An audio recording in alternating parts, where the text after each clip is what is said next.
Well, good morning, everyone. We're so delighted to be here. My co-author, Denise Lewin Loyd, and I. Thanks so much for having us, Amy and Robert, and organizing such an amazing conference. Today, we wanted to discuss just a little snippet.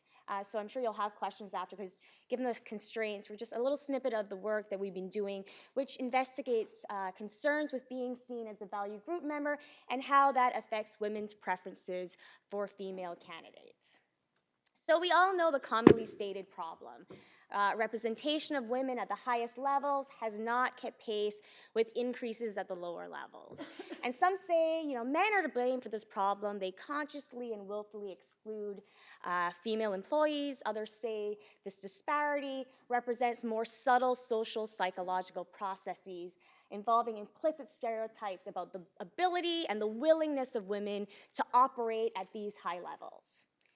But whatever the reason, one common solution has been to deliberately place a few highly qualified women in organizations' top tiers, and these individuals will just help spur diversification. Not only will they counteract negative stereotypes, they'll act as role models, and they'll also act as catalysts by taking on the role of advocate in the selection process and making sure women aren't discriminated against. But if this solution is working, it is moving at a glacial pace. And this is kind of how I started thinking about this issue. When I was in graduate school, I began working on this project, which looked at the social network of boards of directors on a variety of different variables. And collecting data for this project involved poring over years and years of proxy statements. I still wake up in a cold sweat thinking about those thousands of pages of documents. But I noticed that boards evolved from a place of being largely homogeneous to slowly having one or two individuals who contributed to diversity, and then further diversification just seemed to stagnate. And so this pattern, in conjunction with conversations I've had, things I've observed, and the fact that, all through my life, I've always had female mentors and sponsors, really got me thinking about how does diversification happen, and what are the barriers for diversification, especially at these high levels. So one commonly stated explanation for this stagnation of diversification is, women are witches, they're queen bees. That bee doesn't only stand for the insect, who withholds support from female candidates. They're insecure, they're selfish, and they're self-serving. Very recently, a male colleague said to me, you know what the difference is between a man and a woman? Men like their friends. So, which I thought was not very funny, but it really says something about the stereotypes that people have that women are unsupportive of each other. And Denise and I think, this is a more complicated story than the typical fallback, oh, it's the bitchy woman problem. And so we're going to talk a little bit more. Denise is going to talk more about that explanation, that other explanation. Thank you, Michelle. So absolutely, we didn't feel that this was the full story, in part because we had experienced situations where we had benefited greatly from the support that we received from other women. And further, we tried to act in support of other women ourselves when we were in a position to do so.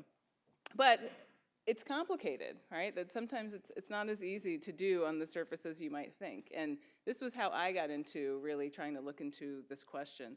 When I was a graduate student, I was at an institution where doctoral students were allowed to participate on the committee of people who were considering incoming doctoral candidates. So that doesn't always happen, but here they had some egalitarianness about it. So I was part of this committee considering these doctoral students. And this story deals more with race than gender, because I was the only African American on the committee. But there were certainly underrepresented minority candidates we were considering. And a senior colleague in the group raised the name of one of these underrepresented minority candidates for consideration. And as soon as he did that, a peer student of mine turns to me and says, well, I think affirmative action is reverse discrimination. Exactly, eyes rolling, right? I'm like, what? Like, where did that come from? And I was really sort of taken aback. I didn't know what to say, but I just turned to this person and I said, well, I don't. Uh, and the point of that story is, not aside from the awkwardness, just for me a realization that when we are in these positions where we're advocating, we're not in a black box. We're not doing this in a vacuum. We're doing this among others, peers, in groups, on committees where we care what the other people that are with us think about us and think about what we think. And so Michelle and I coined this term value threat to really capture the idea that we care, we can be concerned with or threatened around not being seen as a valued member of the groups to which we belong, and that being in the role of trying to advocate for similar others may increase this threat. So we want to talk about the fact that it's contextually based, right? It's not just about negative characteristics that are inherent to women, but rather the context. And there are three important aspects we think of this context. One is the token status. So that comes out very much in what Robin, you were just talking about, that when a woman is a solo, if you imagine being Jane in this group, you are seen more as a peripheral group member, not as central, which can increase concerns about your value or perceptions of your value. And in addition, that unique, unequal representation may actually signal what's valued here and more competent for being a member of this group. So that's one challenge. Another challenge has to do with social status. I think, Robin, these themes are going to come across in this day, that there's still a difference in social status between men and women in society, and that translates into our relationships and organizations, and that as such you may not be seen as valued a contributor to the group when you are female. And finally, the status of the work group itself. So women we know are much less represented at the higher levels in more prestigious or higher status work groups, and that there's higher significance attached to being seen as a valued member of these very prestigious groups. So we think that these three factors really come together when Jane is in a position to potentially advocate for another woman that may affect her willingness to do so. So we further went into talking about different forms that this value threat may actually take. And as Michelle said, we're going to just present some snippets from experimental studies that both of us have conducted that look at these different forms. I'm going to talk about favoritism threat and then turn it back over to Michelle to discuss the other two. The idea of favoritism threat is essentially that appearing positively biased towards a demographically similar other may be seen as illegitimate. Oftentimes when we think about problems in groups and when people are being evaluated unequally, discrimination comes to mind, right? That men in this case may be actively discriminating against women, and that's illegitimate because it goes against our ideals of meritocracy and impartiality when we're making these kinds of decisions. But expecting women to advocate for other women is the other side of the coin. It's actually favoritism, and that also can lead to unequal outcomes and be seen as illegitimate in a group. So we believe that those contextual factors that I just discussed interact such that female tokens would be more likely to be experiencing this favoritism threat and evaluate a female candidate relatively lower than women who are in the majority in a group. So I conducted an experiment to try to get at that question.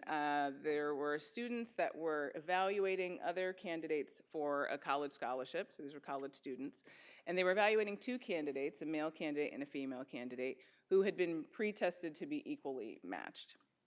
And essentially, I wanted to manipulate them as a token in the group or not.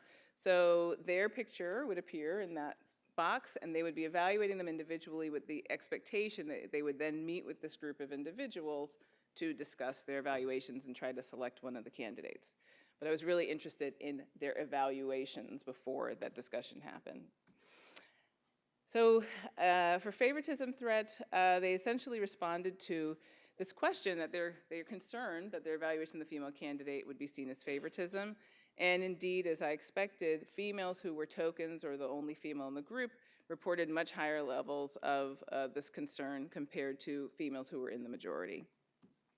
Further, in terms of their actual evaluation of the candidate on an important dimension for the evaluation, what I found was that female tokens evaluated the male candidate significantly higher than the female candidate, whereas the females in the majority actually evaluated the two equivalently.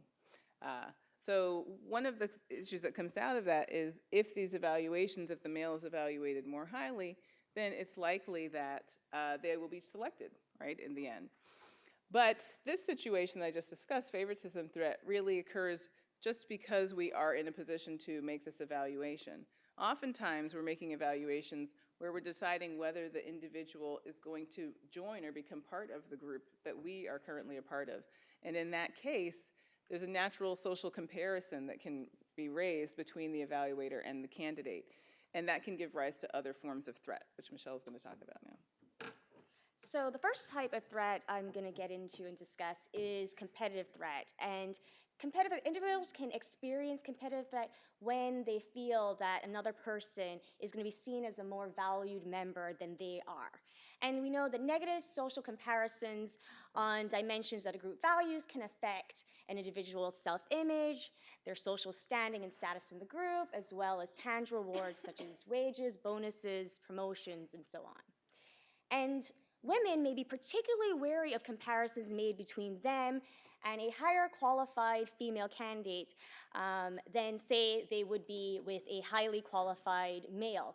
Because, and not to say that that isn't threatening, that comparison isn't threatening, but the comparisons between similar others is more direct, accurate, and meaningful. And in line with this, Rudman and Fairchild found that women were more likely to sanction other women who outperformed them than men who outperformed them. And so majority members, on the other hand, compared to female tokens, may feel less concerned about this comparison and this competitive, and feel less competitive threat, because when being among a large group of women, they will be less concerned about being singled out and compared to a superior candidate. The other type of threat, so my prediction is that when faced with a female candidate with higher qualifications, female tokens will experience more competitive threat, and as a result, they will prefer a female candidate less than if they were members of a majority group. The next type of threat involves the opposite situation. It's collective threat and involves women, female candidates who have lower qualifications or only moderately qualified. And collective threat is the concern that a demographically similar other will lend support to a negative stereotype about their shared category, and this will be generalized into a negative judgment of the entire group. And this concern is well warranted. Research has shown continuously, again and again, that people draw negative conclusions about entire groups based on the behaviors of individual members. In addition, the black sheep effect has shown that just the perception, the mere perception that a demographically similar other has the potential to lend support to a negative stereotype causes people to disassociate from that individual, even denigrate that individual. And once again, majority members may feel less collective threat because they may assume that because they're in a larger group of women, that people in the group will be less susceptible or buy into negative stereotypes about women less often. So once again, I predict that when a female candidate has lower qualifications, female tokens will experience more collective threat, and as a result, prefer a female candidate less than if they were members of a majority group.